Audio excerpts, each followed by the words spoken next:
Welcome to the International Teacher Podcast with your host, Matt the Family Guy, Kent the Cat Guy, and me, Greg the Single Guy.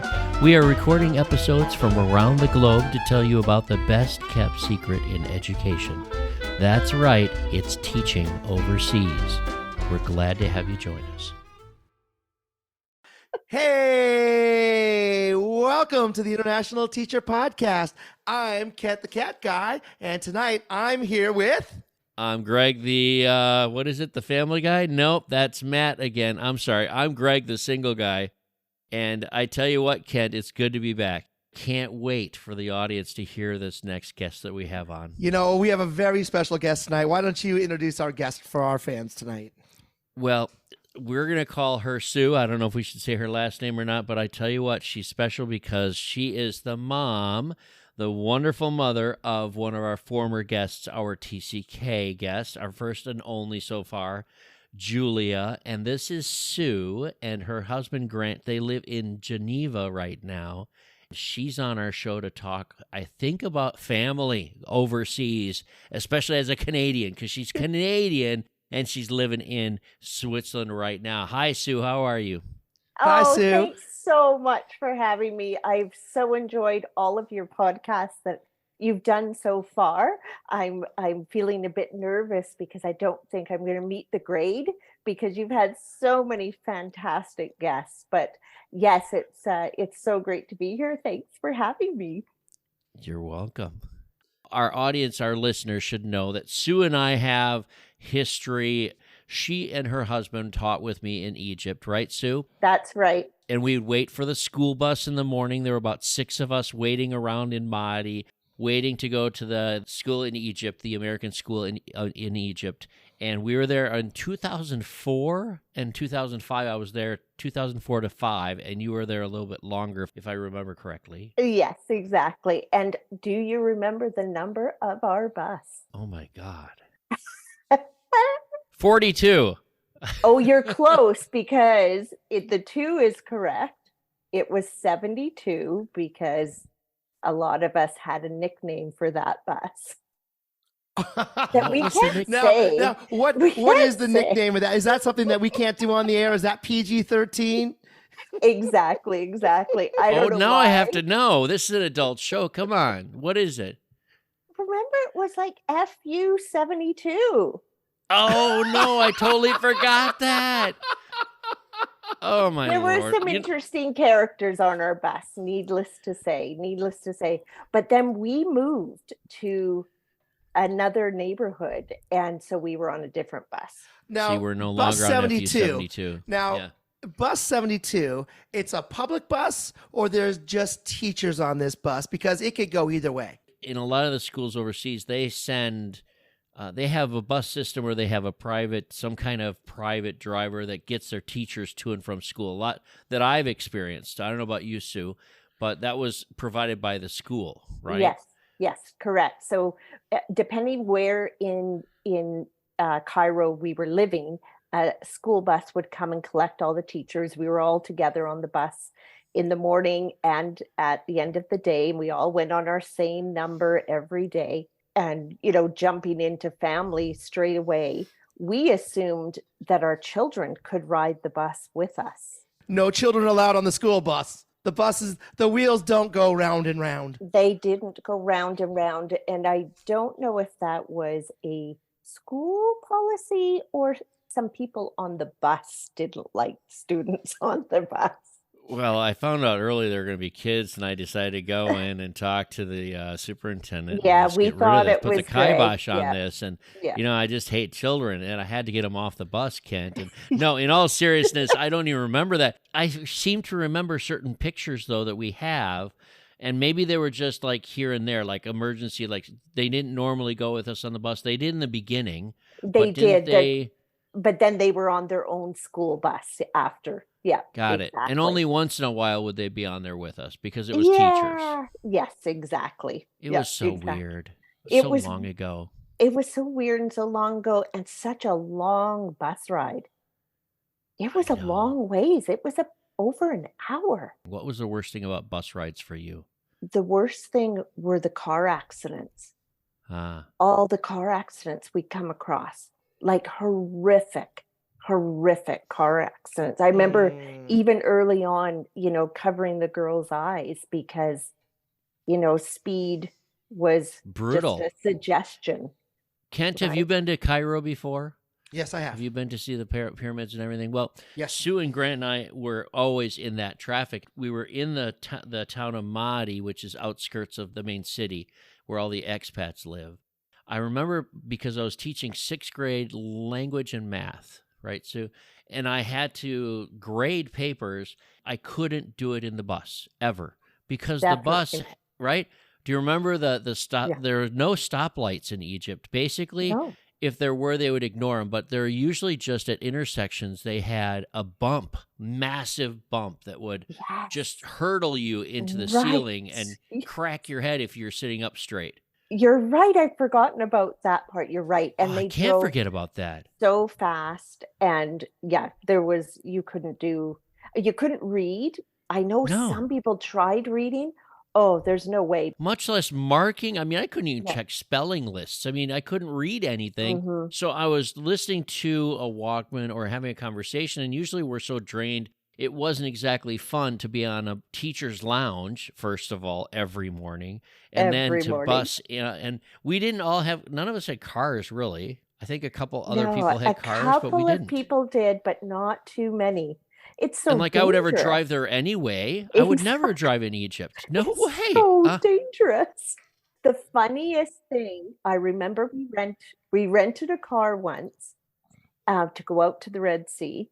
Nobody puts their headlights on because they think it will draw the battery. Yep, they don't have the word for alternator in Egyptian Arabic.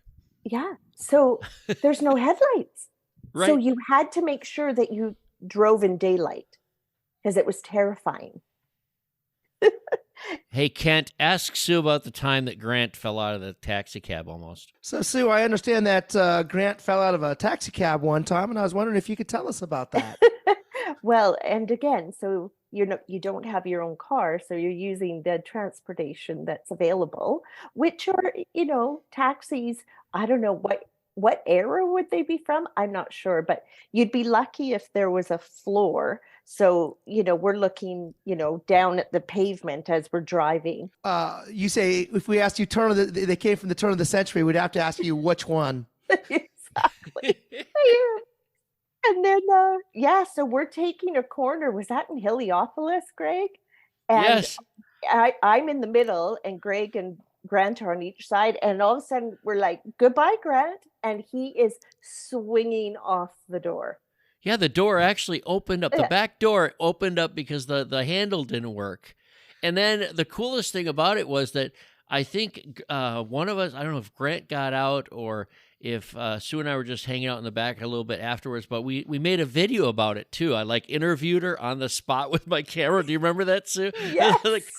And then I know. Grant falls out as we're going around the corner. He's hanging on to the door. It was so weird because these taxis, remember, Sue? The taxis, at least the ones that went out into Mahdi, and they were crazy taxis. They would run on natural gas. Do you remember that? A lot of them Yes. do. Yeah. Like we got in a car one time, and the guy started it with like a screwdriver, like he had just stolen it. I remember And then, that. do you remember also if you look up in the ceiling, sometimes they'd have like a 60-watt light bulb hanging out of the ceiling instead of like a dome light. Like a guy would just screw in a light bulb. Or they decided to make a sunroof with a chainsaw. They just have cut out the top of the roof because you we want could talk some for air. hours about taxi drivers, and they didn't always know where to go either. We'd have to take the No. taxi in from Mahdi into the city, get out, and then flag another taxi that we could almost trust. I mean, we could never really Almost. trust them. They would take you anywhere they wanted to and be like, no problem, no problem. And they would always say yes. They didn't even know where you're going, but they'd still say Exactly. yes. So again, going back to family, you can imagine we arrive into Cairo. We'd left Canada, a town of 4,000 people, and we arrive into Cairo, 30,000 people, something like that, or million people, sorry. Right. And, It's like 15 yeah. during the day. Yeah. And 15 or 20 during the day, and it goes back to like 20 at night because another 5 million come in every day. I read that somewhere, right? But Right, you started at exactly. 4,000 people in Canada. Yeah, we were in a small little mountain village. Well, let's go back. You're in Canada. You're in a small town of about 4,000 people. At what point do you say, hey, let's head out, let's leave our town in Canada and head for Egypt? What was that decision-making process like? And were the kids around at that time? Yes. So we left Canada with our 6-year-old and our 8-year-old. They had had a little bit of schooling in Canada. We had been teaching in Canada, and we literally had a dog, a cat, and a white picket fence. We loved the town that we were in. There was nothing wrong with where we were, but we went, we need to do something else. Basically, our golden retriever, 15 years old, died, and that was the launch. And we went, okay, the dog's gone. The cat came with us.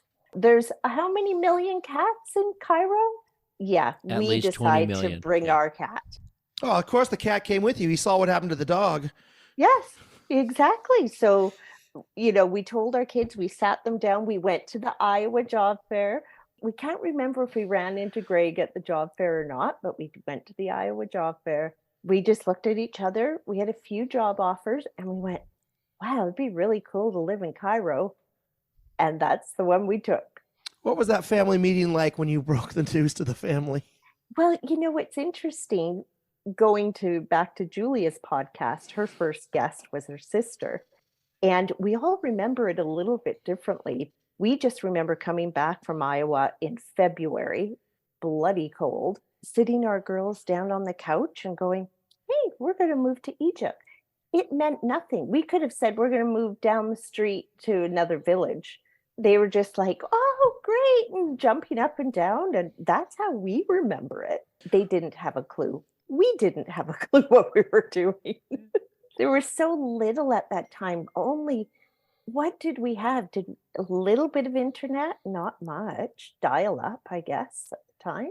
Was there ever a point when you arrive in Egypt with these two small children, 6-year-old, 8-year-old, was there ever a point where you thought to yourself, what have I done to this family? Not so much me. I didn't. But Grant, of course, jet lagged. I was in the hotel with the girls, that lovely hotel they put us up in, Greg. And he went for a walk. He can share his stories, but he was going, what the F have we done? Oh my God. Wow. Yeah, with two little girls, And, right? and they hadn't even ridden bus 72 yet. It wasn't even a thing. This is like hours after landing into Cairo, Egypt. Gosh, we look back now, as you do, and we wouldn't change a thing. We wouldn't change a thing about doing what we did. What a step you guys took. How did you guys hear about you and I? I know we keep going back, but it's still a fun story. Like, how did you hear about the job fair? That is a really interesting question. And again, because of the internet, I guess maybe would we have been able to find it? Because we knew about the Queen's one, which Right. we knew a couple of other teachers had gone to from our area, or we had worked with people who knew people who went overseas. And so the Queen's one in Canada, in Kingston, Ontario, was a very popular one for Canadians to go to. We also heard it was very small at that time. So we're talking 2004, right? To end of 2003, early 2004. So we'd heard of this bigger one and we thought, let's go bigger just to see if it opens up more chances. And I think it did for us, because we did know another teaching couple who did go to the Queen's one, and they didn't have as many schools there as the Iowa one did. But how we found it, I don't remember. Maybe Grant remembers that part better. Well, it doesn't matter that much. I was just wondering if it was burned into your brain like it was for me.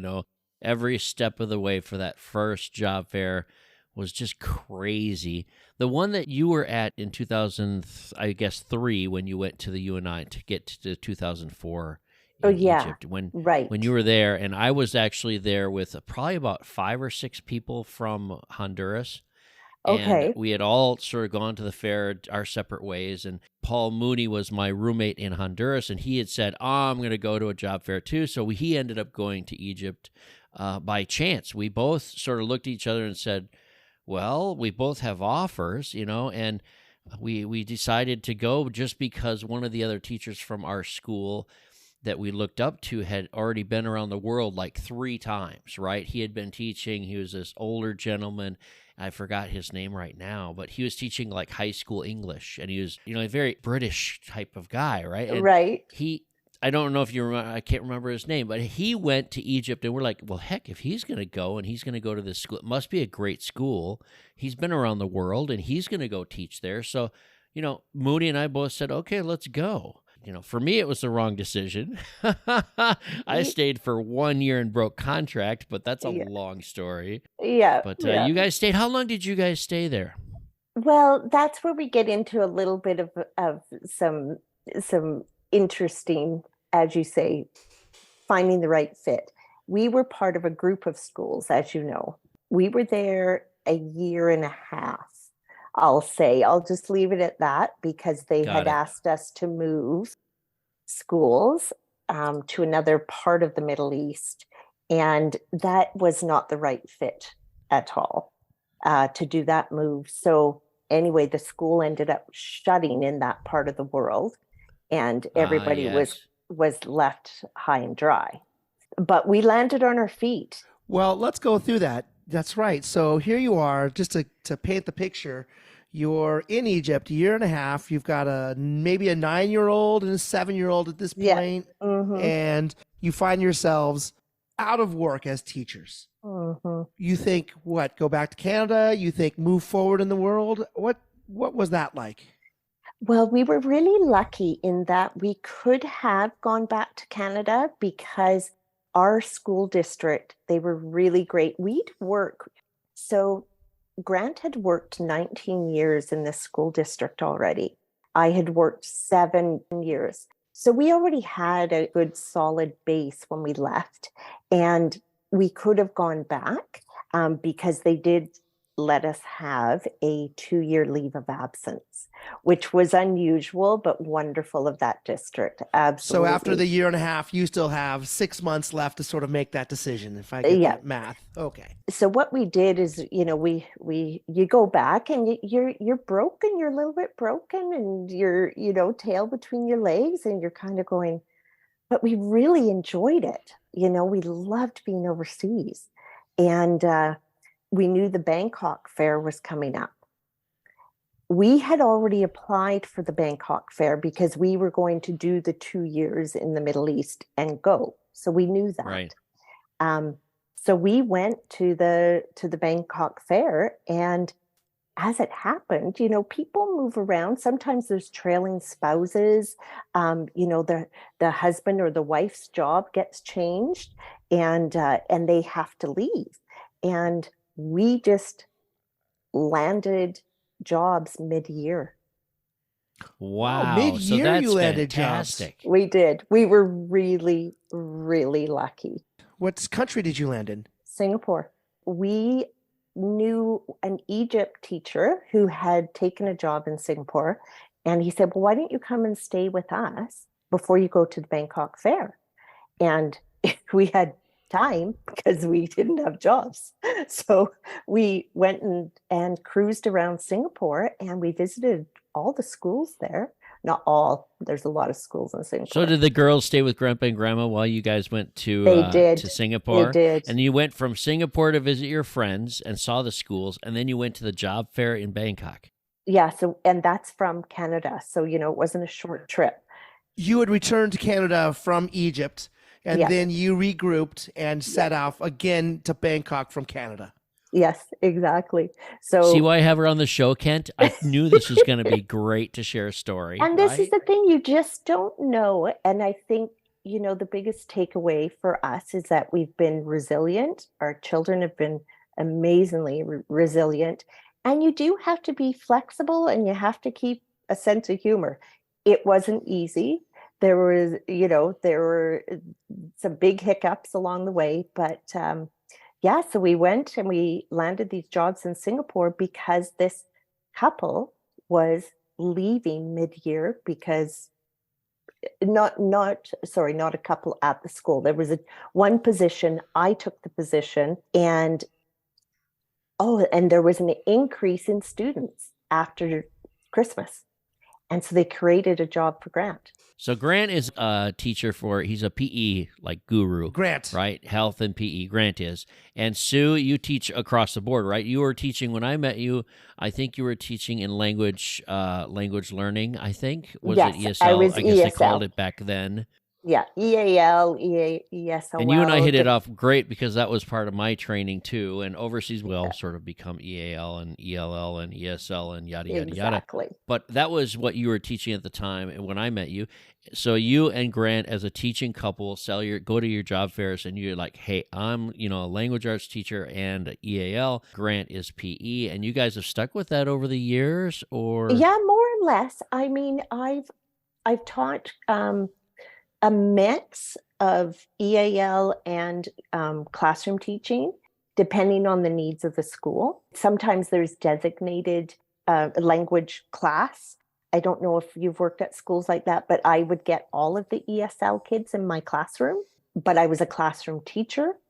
So that was often what would happen. So yeah, so I've taught anywhere from, I've taught a long time. So, but overseas, it's been mostly anywhere from grade 2 to grade 4 kids. Oh, that's not bad for a 25-year-old. You're doing great. Seriously. Thanks, yeah.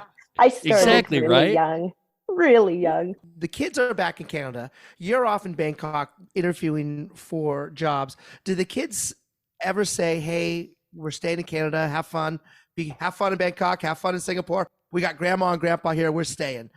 Did they voice an opinion about the next move for the family? Monarchy, not democracy. Oh my goodness.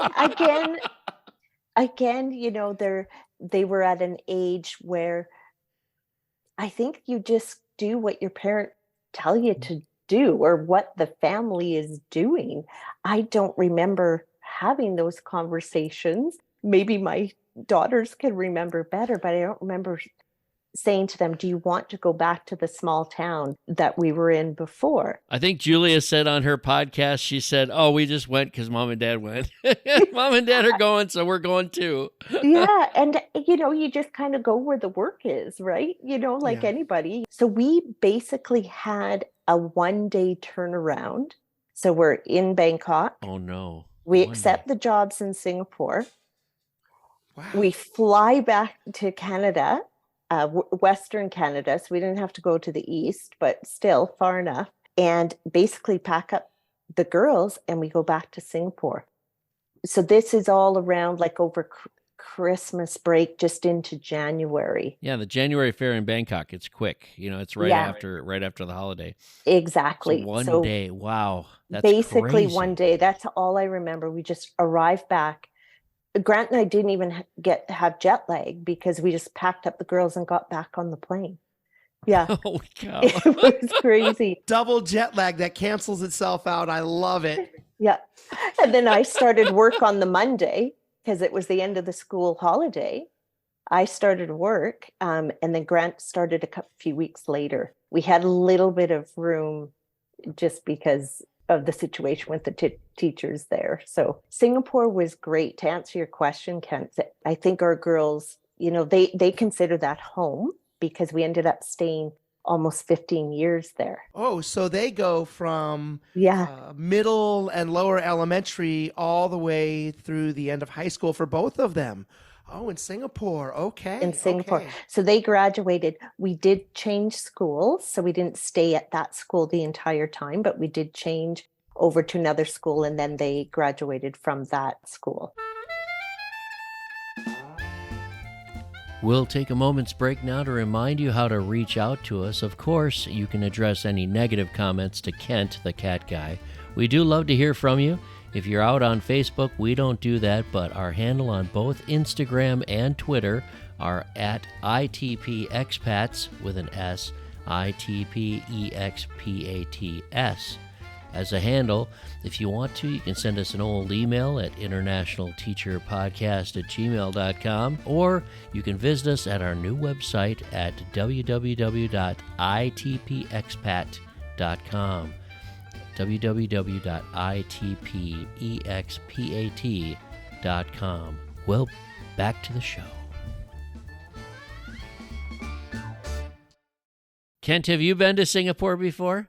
No, I have not been to Singapore yet. I had the joy of going to Singapore, and I decided to call them up, and I said, hey, Sue, Grant, I've got the vacation coming up, and I bought tickets to Singapore. I can't wait to see you. And they're like, we're not going to be here. They go to Thailand or something like that. And I'm like, in Cambodia. I think that was the year we went to Australia. They're like, we're going to get away from Greg. We don't want to be near him. We'll let him use our apartment. They're not the only ones. You say you're coming across the street. I boogie out of here. This apartment is empty. They let me stay there for 2 weeks. It was an amazing trip. I had so much fun. I mean, I literally went to the zoo and to the aquarium almost every day. I mean, it's a beautiful city. Very expensive, but very beautiful. I had to go to Orchard Street. I think it's called Orchard Street, the main street Orchard there? Road, yeah. Orchard Road. Yeah. And I had to have my Singapore sling and a beer. And it cost me like half a month's salary, just to have two drinks. Yeah. But it was amazing. And then for 2 weeks, Kent, I got to sleep in their apartment, and their maid was there. And I think she wanted to marry me, Kent. I think she probably did. By design, Grant and Sue are like, we've got to get Greg married. So we're just going to marry him off to our maid. We're going to come back later, and we'll see if Greg's still here. But I ended up leaving. I had the greatest time. And then Sue and Grant came to visit me, Sans children. They came to visit me down in Cambodia, and it was so much fun. That was so much fun. Oh my gosh, that was one of our highlight trips that we ever took in Southeast Asia. It was going up to see Greg. He was the most amazing host. And thank you. And again, this, it goes to, why teaching overseas is the best kept secret, because you end up having friends everywhere. You can go visit pretty much any country because you're always going to know somebody there, and it keeps you connected to your international family. Speaking of being connected, if that maid is out there, can hear us right now, Greg is in a bit of a dry spell. So he's rethought the whole marriage thing, and he might be more open to it. So if you can contact us at the International Teaching Podcast, we might be able to make some sort of deal on this one. All right. I will check and see if I can, get a hold of her and see where she's at. We're going to have to edit that part out.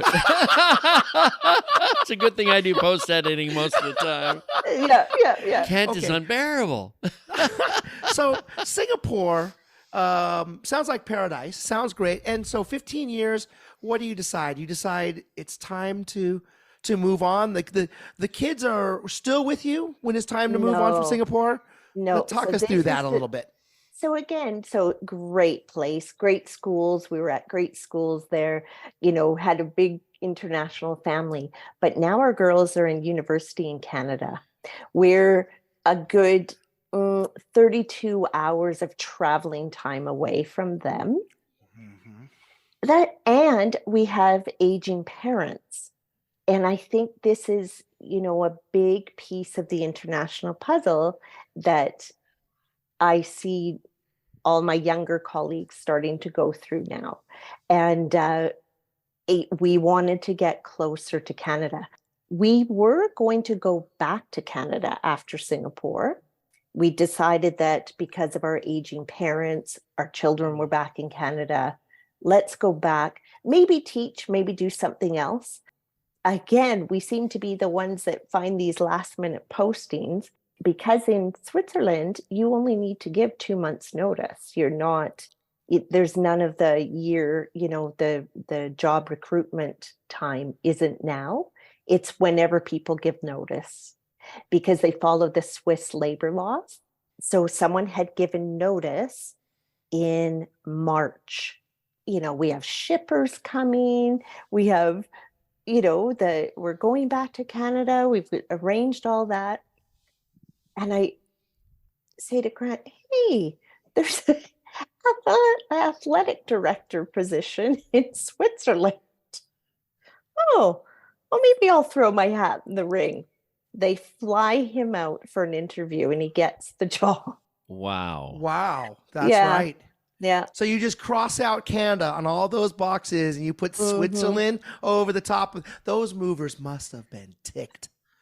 Well, no, what happened was we had to keep the movers because it was, because you had to send the shipments so far ahead from Singapore because it was going to take 3 to 4 months to get to Canada. So that was already done. So we have a house full of stuff in a container sitting in Canada because they came. Right now, I couldn't even get the guy to deliver my food to the right address tonight. I mean, seriously, you had to have the entire moving company had to change like parts of the world to get your stuff. It's Yeah. just ironic that you guys got everything delivered to a different country, and I Yeah. couldn't even have dinner tonight because it took so long. Oh my God, that's funny. Well, we'll just put Switzerland on this box instead. And that's the thing, you just, again, being flexible and I don't know, that's kind of what we've always seen. It's like you just kind of roll with it. I think the reason that we have you on this show is because it's a way for, it's not just hearing about us, it's hearing from another teaching couple that have successfully done this for years. Well, our listeners, if you haven't been overseas before, things happen. They do. You are definitely a seasoned teacher for overseas. You've been in several countries with your kids and with your husband. And sometimes you're working, sometimes you're not, sometimes he's working, sometimes you are. It's a big puzzle for you to really know what's going on next. I'm thinking that for you two, or for the four of you when you were all together, it's sort of like, I wonder what's going to happen next. You wake up one day and all of a sudden you're in a different country and all of a sudden you have a different job. It's very true. And again, it might come up on Julia's podcast one day how we do drive our children a little bit crazy with our lack of planning, perhaps. Maybe we fly a little bit too by our seat of our pants. I'm not sure. But I also think it's fun. I think it's fun to experience other schools, to experience other cultures. And that was our whole goal of going overseas, because like we said, we were in a 3-bedroom house with a white picket fence and a golden retriever and a cat and 2 kids. We wanted to change it up. So we like that change.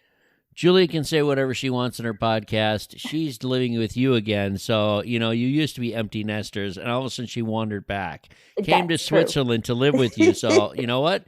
That's it. She can say whatever she wants, but the writing's on the wall. Yeah, she came to see you again. You guys have got 2 TCKs, and they're going to be growing up wanting to travel all over the world. That's what I think, at least. What do you think, Kent? Well, let me ask a question about that. So you were in Singapore is kind of home base for those kids because it's most of their lives. It's the high school they graduate from. So when you pick up and you leave, did that impact them in a way that was different than the way it impacted you? Because I'm not even sure they can really go back and celebrate that as their home as easily. What was that? How's that look for you guys? Oh, that's a really good question, Kent. And I think, for other listeners out there, maybe that is one of those hiccups that we didn't deal with so well, because it didn't allow our girls to have any closure to living in the home that they called home. Grant and I made the decision as a couple. We didn't really include our adult girls at this time. It was a bit of a shock for them. They did both come back while we were still there to say goodbye in a way, but yeah, it was a very quick closure for them. But, they can always apply to go work there one day too if they want to go back.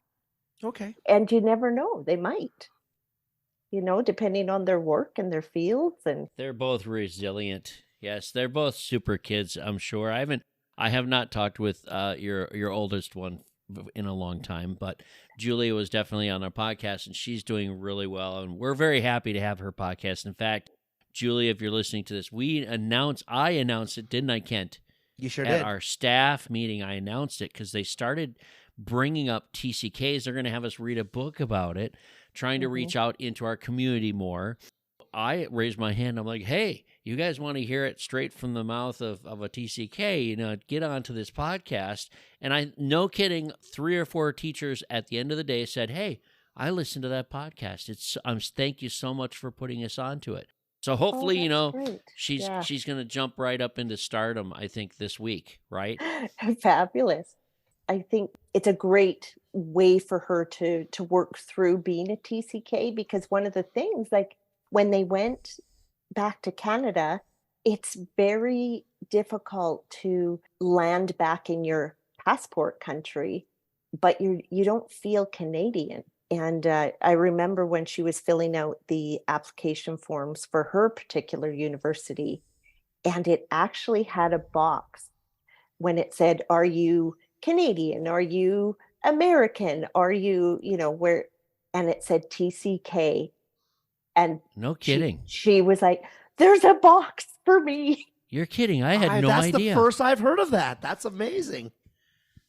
It didn't happen for our older daughter. It's starting to come, which is really great. Canada is one up on a lot of people then if they're doing that with a box for TCK. Yeah. Wow. Exactly. Help them find an identity, and there we go. It's a label, and I know we don't like to label, but let's just call a spade a spade. I mean, it's somebody that has grown up overseas and has got different identities because of their parents, because of their host country, and because of their passport country, and where they fit in, and they all come together and sort of relate to each other. It's fantastic. It's like military kids.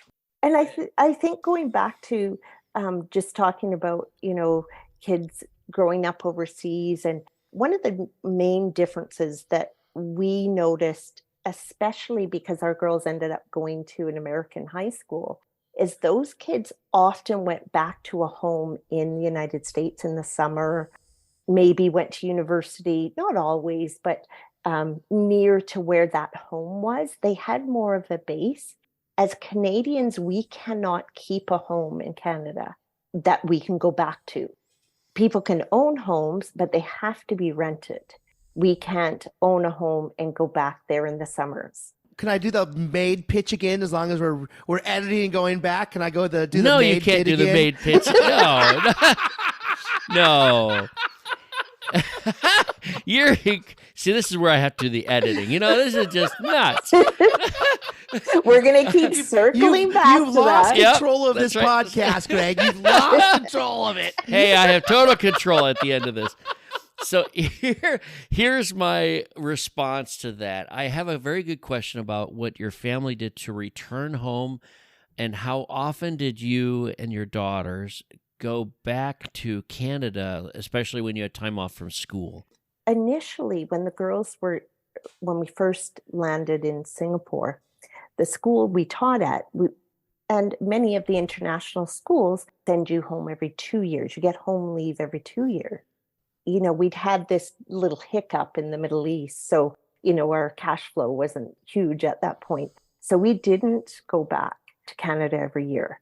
It's costly. It's a long, long ways. So it wasn't until our parents were a little bit older and starting to age that we started doing the every year. Our girls lost connections with their Canadian friends. That I think that was one of the big things, is they lost that connection because we weren't going back every year. And then, as kids grow into teenagers, like 1 year is a really big time of their life. So I remember the last time we went back to the town where they were born, and it was really hard for them to relate to the kids that were there, and probably hard for those kids to relate to our girls. They were leading very, very different lives. I think for our girls, having that base would have probably been helpful. Sometimes we'd go to one part of Canada where my parents were. Other times we'd go to the part where Grant's mom was. So we weren't always in the same place. The benefit on the opposite side is that when you are traveling, you are going to exotic places that you've never been before. Your girls are Yes. seeing the world, and you are doing a trade-off with not being able necessarily to go all the way home for that summer or for that break or for that holiday. And yet you are traveling, or you traveled with your daughters around Exactly. many of the places around Singapore, and it was a hub too. So you could go pretty much Yes. anywhere and not spend as much money on a summer vacation at home Yep. in Canada.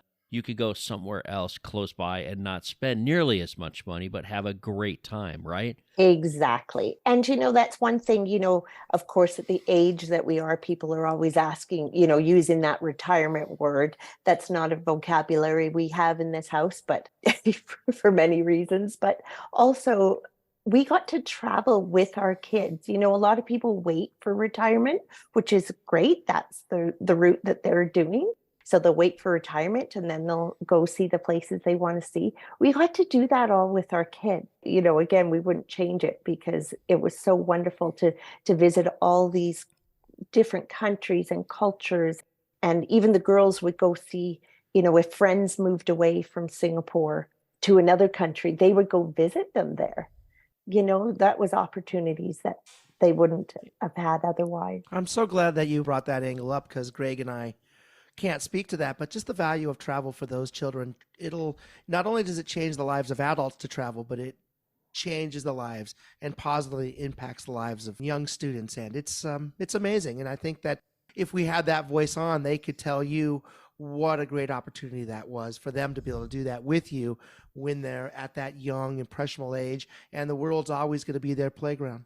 Yeah, exactly. And I think, that's why our girls are really open-minded and see the world through very different eyes than perhaps other people, like that's the way I see how, kind and generous our girls are. I'm hoping it has a lot to do with that because they've seen a lot of the world. Speaking of travel stories, let's switch it up a little bit here. Let's talk about police stories. Do you have any cool police stories for us? Oh my goodness. I knew this question would come up, but there is nothing that jumps out at me. All right. Well, we'll have to have you on a second podcast, Yeah. or maybe you can think about it, and we'll put Kent on the spot. Kent, give us another police story. Well, I have a small police story. When I lived in Yemen, our block to our house was cordoned off by a police barricade. And of course, we're walking through the barricade to get to our home because it's down the street. And the soldier or officer in charge grabs me and roughly explains to me that I cannot go by and directs me back from the police line. And I explained to another officer there that this is our street and this is where we live. And then they talk together. And then the officer who grabbed me, he comes up and he apologizes, and he almost has a tear in his eyes, and he hugs me. And then he walks me down the street back to our house because he feels so bad about whatever it is that he did. So I don't usually win when it comes to a police story, but this was one where I felt like we even bonded over at our conflict at the barricade. Oh my goodness, that's such a great story. Actually, with you saying barricade, it did make me think of something in Egypt.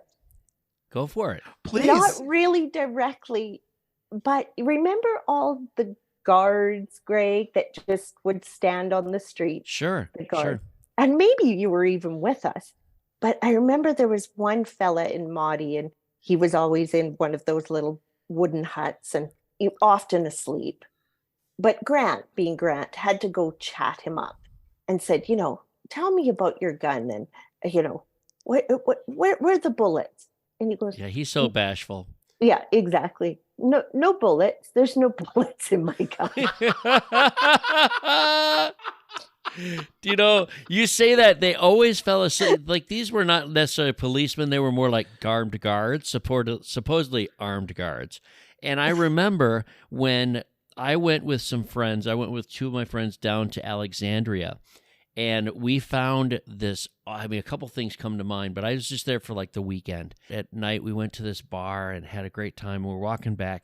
We're walking past one of these guard shacks that's like in between two closed garage doors, like sliding garage doors, and obviously some kind of a a penthouse or something behind there, whatever. And the guard was asleep. And we took pictures.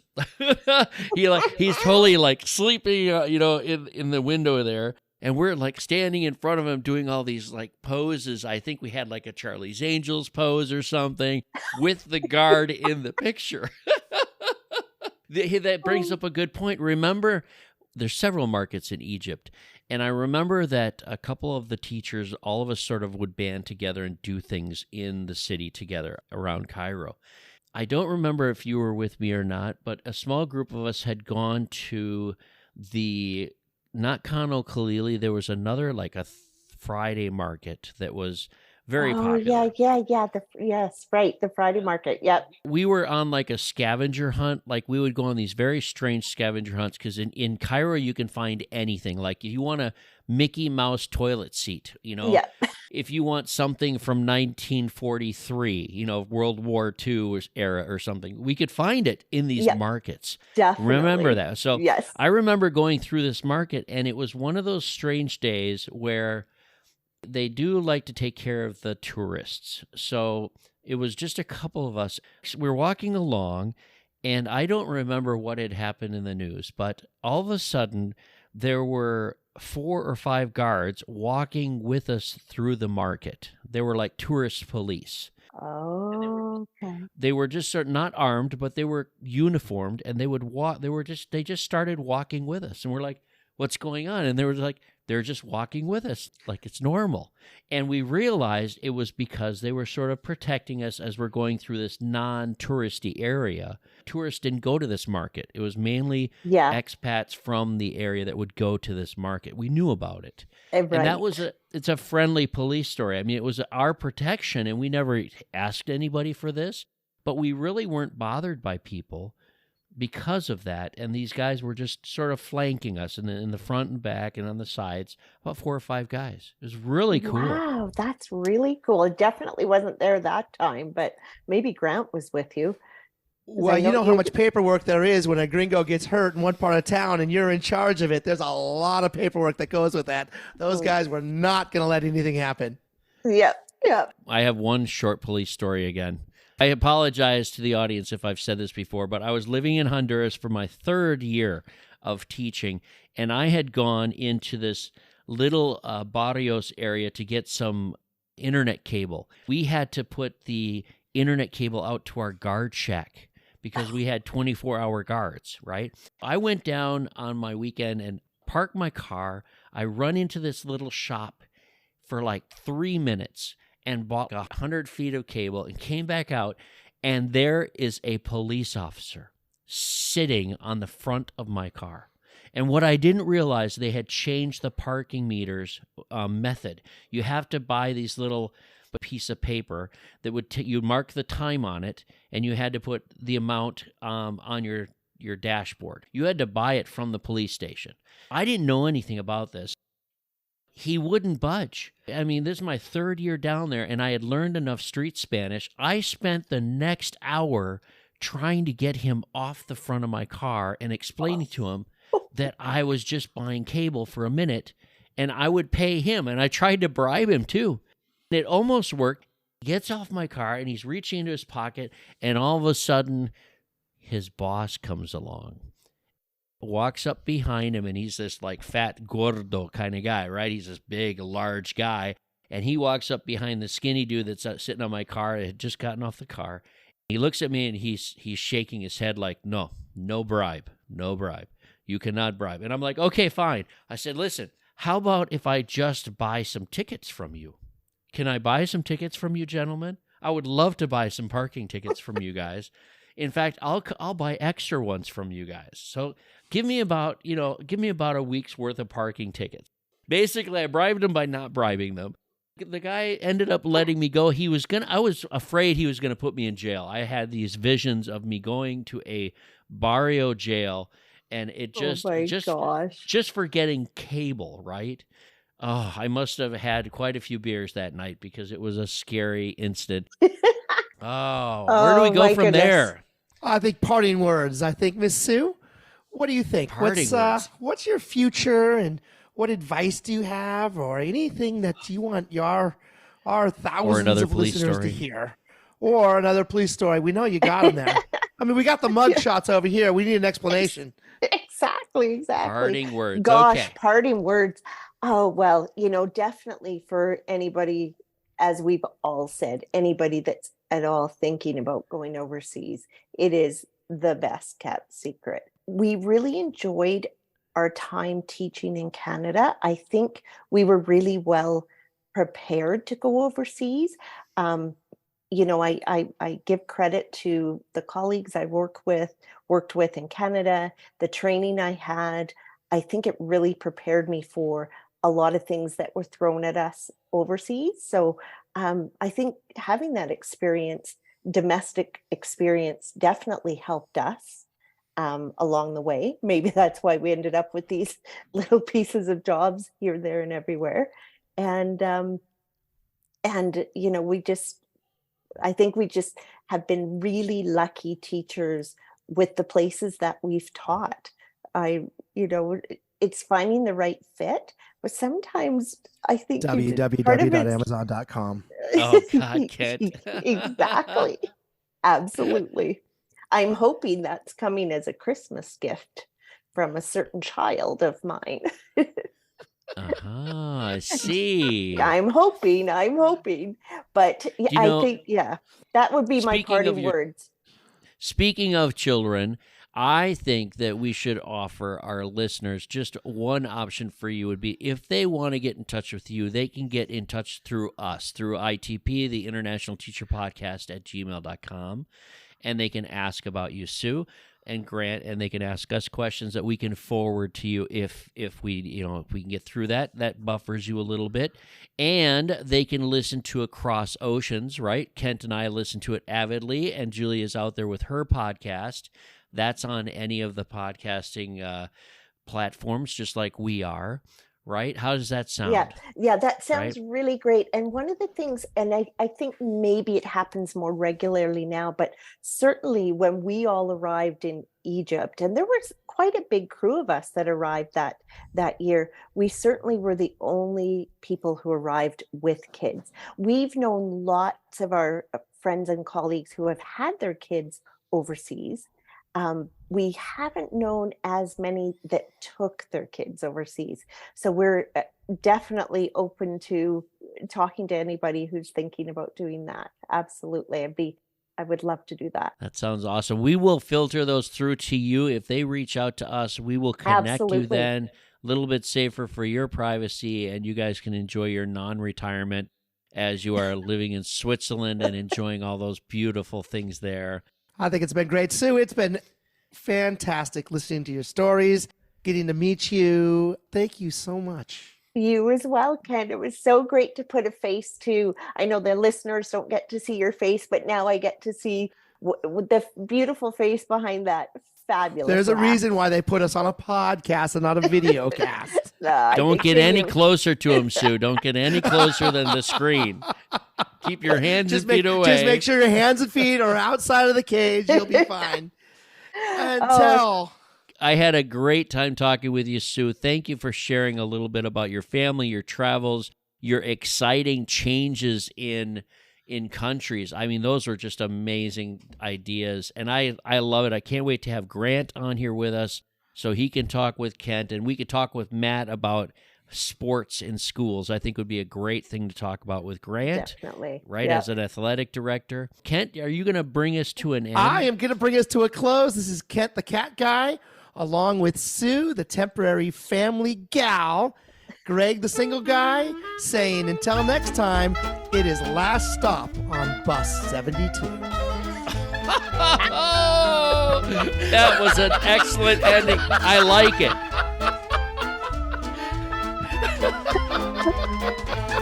Oh my God, that's brilliant.